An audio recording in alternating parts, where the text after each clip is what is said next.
When you want to look at what God got for you, just look at your hand again. Just feel what's inside your heart. Circles inside your heart.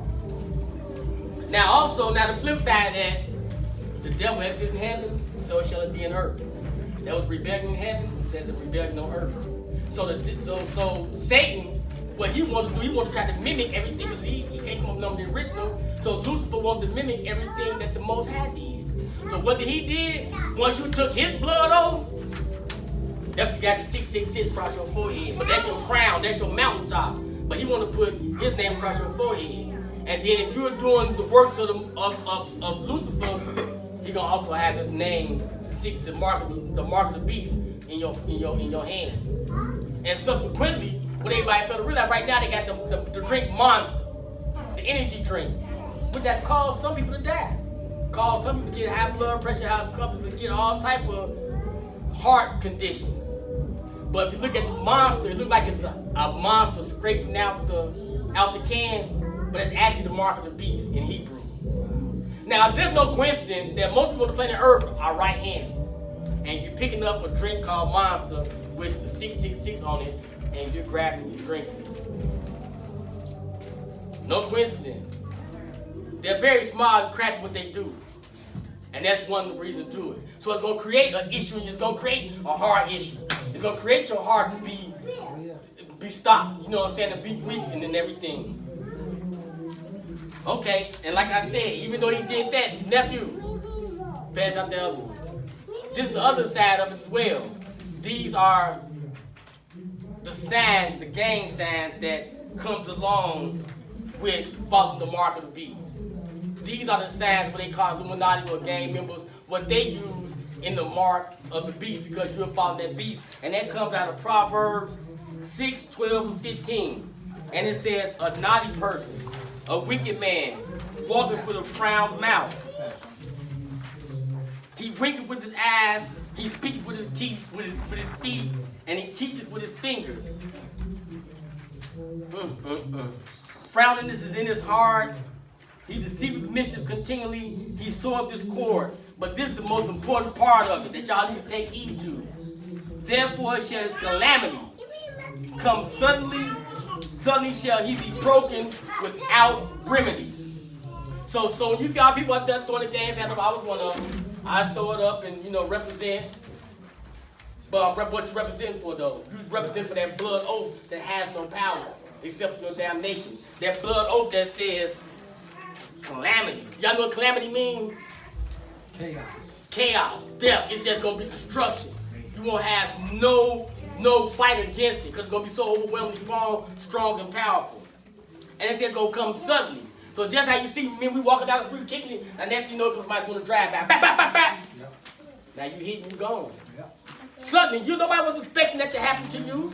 Like they wasn't expecting it to happen to me, wasn't expecting it to happen to nobody. But that be the way, that's their lifestyle though. Amen. And they say you shall be broken without remedy. Mm-hmm. So there's no coming back. There's no fixing that. Unless you disregard that one.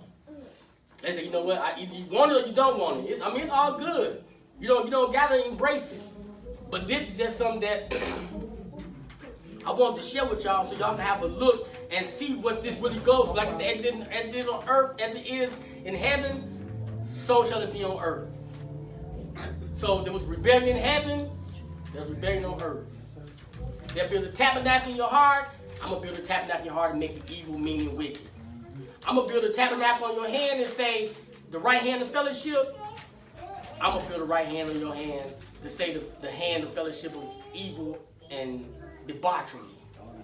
So, it's up to you which way you want to do it. Hey, man, Norman, come here. Come here for a minute.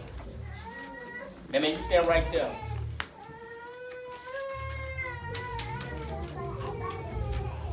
Hey. You stand over there. Now, I'm going to be the firmament. I'm going to be the ether that's in between heaven and earth and God. Okay, for this exercise, you're going to be God. You're going to be the brass. You're going to be the burnt brass.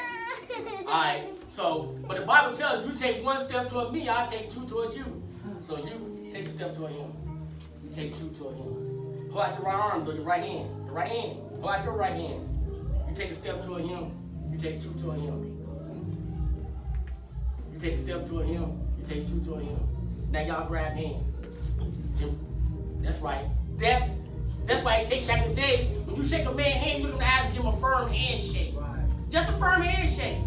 Now a lot of people don't believe, a lot of cultures don't like shaking hands because if they both don't have me in the middle who represents the Most High, they have that evil spirit between them. So if you got a spirit of you that's not right, and you got a spirit of you that is right, but y'all try to shake each other's hands, that's a transfer of energy going between each other. None of you gonna go back, but you gonna have issues with each other. So them issues with each other. So either you gonna conform to his way, or you gonna conform to his way. That's why they say you gotta be careful who you show love to. They gotta be careful who lay hands on you. They might be laying hands on you, but they full of hell themselves. So why you wanna take somebody that's full of hell on them, and then God forbid you end up with that person, all they got is hell on them all day long. So all day long, we hugging hell. All day long, we kicking. You know what I'm saying? All day long until we start, what you do, Michael? Until we start getting them angel wings. If you don't get them angel wings on you, you don't get that righteousness in you, you're going to forever have that. You see what I'm saying? And that's just a small token. That's why you see some days back in the days, they used to hold each other's hands. They would do like this. In the elder days, they would hold hands like this. Hey, what's up? That was that power. You my brother, I'd die for you. Or they had what they call in the 60s and 70s, they had a soul clap. My brother, the dap, I'm gonna dap you up, my brother. Yeah, I'm gonna dap you up. Then it went, that's still love. I'm embracing you, I'm bringing you closer to me. You know what I'm saying? Or like the thing he said, I can't crip walk, but how they would crip walk. But what the verse say? What the Bible verse say though? Y'all can sit down. The Bible verse say, he winketh with his eyes and speaketh with his feet. That's what crip walkers do. They speak with their feet, marking their territory, letting you know who they are. Even with us, when we get the step, they called it bopping back in the days, because we used to bop, we used to fight. That was another word for fighting. Then we made a dance out of it. We stepped, we bopped.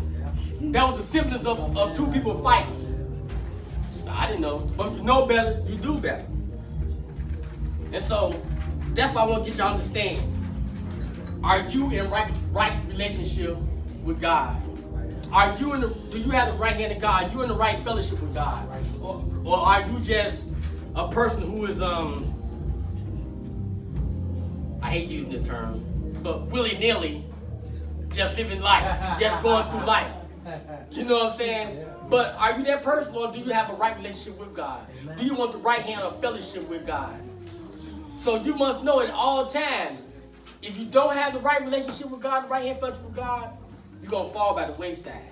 Because just like when Yahshua was hung up on that cross, he had two thieves on his side. The thief in his left hand was like, yeah, they got you, huh? Old rabbi. Yeah. You fake. Yeah. I knew you wasn't. You was real, because the God we know from our books told us that he could do this and do this and that. But the thief on his right hand side, he said, man, I believe who you say you are. And if I could be a part of your kingdom when it's time for you to go, I want to be a part of that kingdom. And he said, on this day, you shall be saved. You have a spot right with me. Yeah. So when I go back to my Father who's in heaven, I will be your intercessor on the right hand side. Amen. And so that's what he did. He said, okay, I'm with you. Amen. Soon this fool started talking crazy, a crow came down and started plucking his brains out, his eyeballs out. Now the crows we see today in America, that's a little bitty crow. But when you go overseas, crows be the size of eagles over here. You see what I'm saying? They'll do something nasty to you. So just imagine a big old crow coming down, sitting on top of your head, and just hitting you back. And you tired and can't do nothing. Now you want salvation. Oh, hey, Rabbi, help me. No. It's over. You did what you said. Did what you wanted, did what you gonna get. You see what I'm saying? So once again, on this day, choose who you're going to follow. Amen. You're going to follow the one who was resurrected with all might and power in his hand. Yes, sir. Because that's what he did. When he did, he said, I'm going to be raised with the power of Melchizedek order. Yeah. So he wasn't a priest under the pretense of the Levites neither. But what he did though, he came down and gave the right hand of fellowship to you. And that's what the Most High want to do for y'all right now. He want to give y'all the right hand of fellowship. So either you can embrace it and have his name written in your hand. Because like me, when I got there in the streets, I almost lost my arm. You feel me? What is in the Bible? If your eye offend me, pluck it out. If your right hand offend me, chop it off. Boy, I should have got chopped off 3-4 times. You feel me? That's when I walk around that, they're like, oh, how can you be so happy? I'm like, dude, I'm good. You know what I'm saying? I'm still here. Everybody else, talk how they talk. It's like, nah, you gotta recognize, as my grandma always told us, there's always somebody worse than you. Come on, say it. There's always somebody worse. So embrace who you are, embrace what God has given you. Regardless of where you at in your station in life. Still praise him. Hallelujah. Still worship him. And then another thing, what Pastor always saying, I ain't no African. And we not.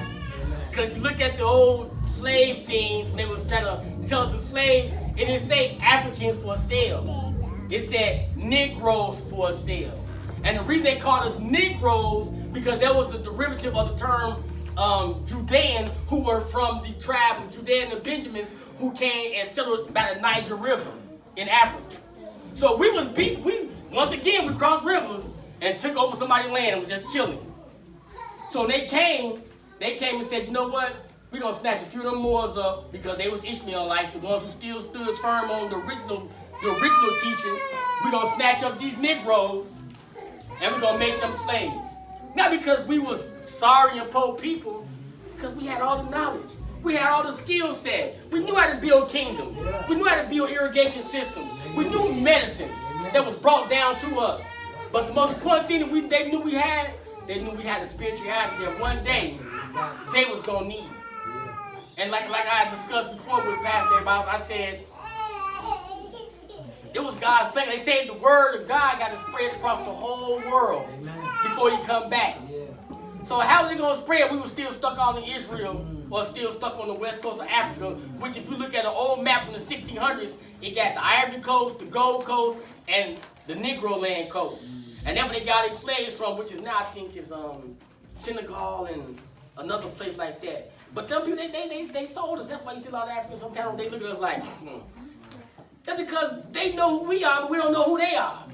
Yes, we came from a physical land of a conquered land, what they called Africa, but that wasn't the name of Africa. That was Kebulan or Ethiopia. You see what I'm saying? But now, they look at us with contempt. But the Most High told you, said, if you don't follow my commandments, if you don't follow my commandments, I'm going to do this to you. I'm going to make you take all your land from you. They're going to take your inheritance. They're going to take your birthright. They're going to kill you in the streets. They're going to take your wife from you. They're going to take your children from you. You're going to be running and scared in the daytime, and you're going to be scared at nighttime. What's happening right now? All the things I just said. You can't get no land. A stranger will come into your land and make more than you will. And what's happening now? The strangers coming to our land, which ain't no wrong. But get on how you get on. But at the same time, they're prospering faster than we're prospering. And it's not because they doing something almighty, something so great. It's because God ordained it. Because he wants to come to him as broken vessels, to come back to him and say, hey, I surrender. I want the right hand of fellowship. All right, thank y'all. Thank you. Appreciate it.